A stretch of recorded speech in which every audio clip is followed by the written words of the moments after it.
Hello friends, welcome back to my channel science tutor 6। हमने पिछले session में metals की फ़िज़िकल प्रॉपर्टीज़ डिस्कस की थी। अब हम नॉन मेटल्स की फ़िज़िकल प्रॉपर्टी डिस्कस करेंगे। तो हमारा आज का टॉपिक है physical properties of non metals. Now start the chapter. In the previous class, you have learned that there are very few non-metals as compared to the metals.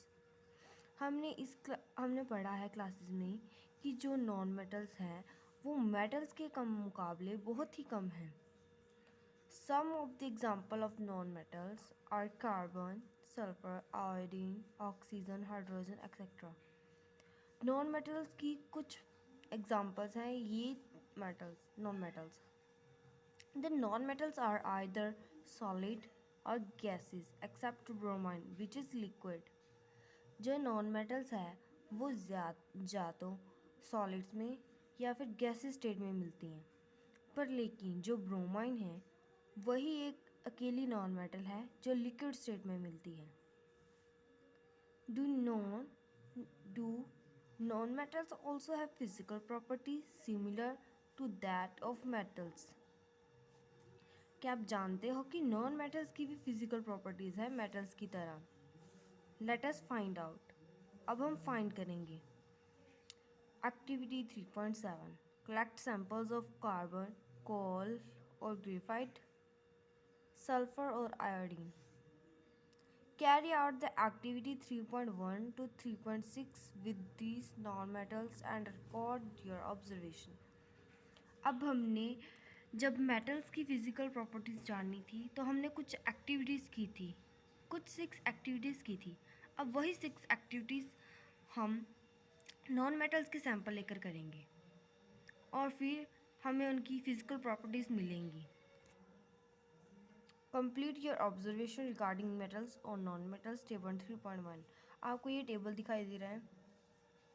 आपको element, symbol, type of surface, hardness, malleability, ductility, conduction, heat and electricity, sonority.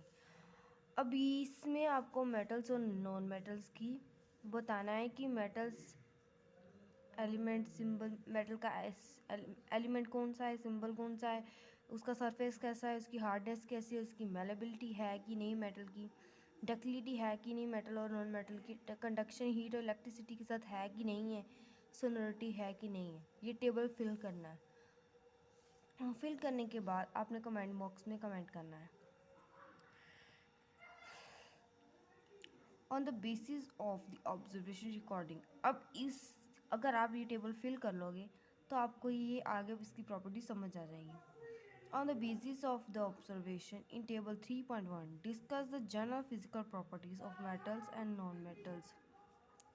अब हम physical properties metals और non metal की जो generally है वो discuss करेंगे। You must have conclude that we cannot group elements according to their physical properties alone। आप जानते हो कि जो हमारी जो elements according to their physical properties alone, कि हम इनको ग्रुप नहीं कर सकते एलिमेंट्स को according to their physical properties. अकेली फिजिकल प्रॉपर्टीज़ के तरह हम इसको ग्रुप्ड नहीं कर सकते। As there are many exceptions for example, क्योंकि इसके बहुत सारे एक्सेप्शंस हैं। इसकी एग्जांपल्स नीचे दी हुई हैं। The first one is all metals except mercury exist as solid as room temperature. आपको पता है जो मर्करी मेटल है वो सॉलिड होती है रूम टेम्परेचर पर। इन एक्टिविटी 3.5 अब हमने 3.5 में देखा था, You have observed that metals have high melting point। आपने 3.5 एक्टिविटी में पढ़ा था कि मेटल्स का हाई मेल्टिंग पॉइंट होता है। उसकी एग्जांपल्स हैं points, but gallium and calcium have very low melting point. अब हमने पढ़ा कि मेटल्स का हाई मेल्टिंग पॉइंट है, बट जो गैलियम और कैल्शियम है उनका वेरी लो मेल्टिंग पॉइंट है। These two metals will melt if you keep them on your palm. जो ये दो मेटल्स हैं, अगर हम उसे अपनी हथेली पर भी रखेंगे वो तब भी मेल्ट हो जाएगी. And the second one is iodine is a non-metal but it is lustrous. Iodine जो नॉन मेटल है वो लस्ट्रस है. आगे third one is carbon is a non metal that can exist in different forms. Carbon एक non metal है पर वो लेकिन डिफरेंट फॉर्म्स में मिलती है. Each form is called an allotrope. वो जिस भी फॉर्म में मिलती है उसे एलोट्रोप बोलते हैं. जैसे कि डायमंड एलोट्रोप है, ग्रेफाइट एलोट्रोप है इसका. Diamond N allotrope of carbon, ये मैंने आपको बता दिया.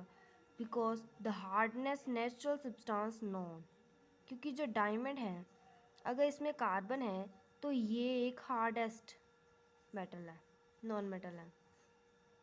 And has very high and melting boiling point. अब इसका हाई मेल्टिंग पॉइंट भी है और बॉइलिंग पॉइंट भी है.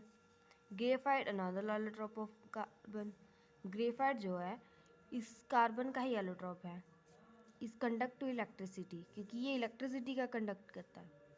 The fourth one is alkali metals. Alkali metals, which are alkali metals? Lithium, sodium, potassium, these are the alkali metals.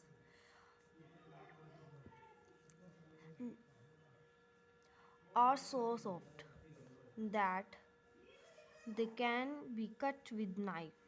They have low density and long melting point. Alkali metals को हम knife के साथ काट सकते हैं क्योंकि वो बहुत ही ज़्यादा सॉफ्ट है और इनकी लो डेंसिटी है और लो मेल्टिंग पॉइंट है. इसी के कारण elements can be more clearly classified. Elements can be more clearly classified as metals and non-metals on the basis of their chemical properties. अब हम जो एलिमेंट्स हैं उनको क्लासीफाइड करेंगे इन मेटल्स और नॉन मेटल्स में, तो हमें केमिकल प्रॉपर्टीज़ में उनका डिफरेंस करना और भी ज़्यादा इजी हो जाएगा. उनकी प्रॉपर्टीज़ को क्लियर कर पाएंगे. Activity 3.8 take a magnesium ribbon and some sulphur powder. अब हम मैग्नीशियम रिबन को लेंगे और सल्फर पाउडर को. Burn the magnesium ribbon, collect the ashes from and dissolve them in water. अब मैग्नीशियम रिबन को जलाने के बाद हम उसकी एशेज, उसकी जो राख है उसको पकड़ के पानी में घोल देंगे. Test the resultant solution with both red and blue litmus paper. अब हम उसे टेस्ट करेंगे बोथ रेड और ब्लू लिटमस पेपर्स के साथ. Is the product formed on burning magnesium acidic और बेसिक. अब हम उसको पानी में घोलने के बाद उसको लिटमस पेपर के टेस्ट करने के बाद अब हम चेक करेंगे कि उसका नेचर कौन सा है मैग्नीशियम का, एसिडिक है या फिर बेसिक है. Now burn sulphur powder. अब हम सल्फर पाउडर को लेंगे, उसको बर्न करेंगे और उसको टेस्ट ट्यूब में कलेक्ट के इसको उसकी फ्यूम्स को उसमें पानी डालेंगे. Now burn sulphur powder, place the test tube over the sulphur to collect the fumes. Add some water. अब पानी डालने के बाद हम उसे शेक करेंगे. Test the solution with both blue and red litmus paper. Is the product form on burning sulphur acidic और basic. Can you write the equation for this reaction. अब इसके लिए हम रिएक्शन लिखेंगे. रिएक्शन लिखने के बाद हम ये चेक करेंगे कि इनका नेचर कौन सा है, मैग्नीशियम का नेचर कौन सा है और सल्फर का नेचर कौन सा है. अब इसका रिजल्ट है नीचे. Most non metals produce acidic oxide. जो नॉन मेटल्स है वो ज़्यादातर एसिडिक ऑक्साइड्स देती है when dissolve in water. And the other hand, most metals gives to basic oxide. You will learn more about the oxides in the next section. अब हम अगले section में मेटल्स के ऑक्साइड्स के बारे में जानेंगे. इसका मतलब ये है कि जो हमारे पास मैग्नीशियम रिबन है वो एक मेटल है, तो इसका मतलब कि वो एसिडिक ऑक्साइड्स देगी. जो मैग्नीशियम रिबन है वो मेटल है, वो हमको बेसिक ऑक्साइड देगी और जो नॉन मेटल है सल्फर वो हमें एसिडिक ऑक्साइड देगी. इसका आंसर ये है. सो अगर आपको मेरी वीडियो पसंद आई हो तो प्लीज़ लाइक करें, कमेंट करें और शेयर करें। एंड अगर कुछ समझ नहीं आया तो कमेंट बॉक्स में कमेंट करके बताएं। Thank you. एंड ये क्वेश्चंस हैं टू फर्स्ट के पार्ट और सेकंड। आप इसको सॉल्व करें। अगर आपको नहीं समझ आए तो आप मुझे कमेंट करके बताएं। Thank you for watching my video.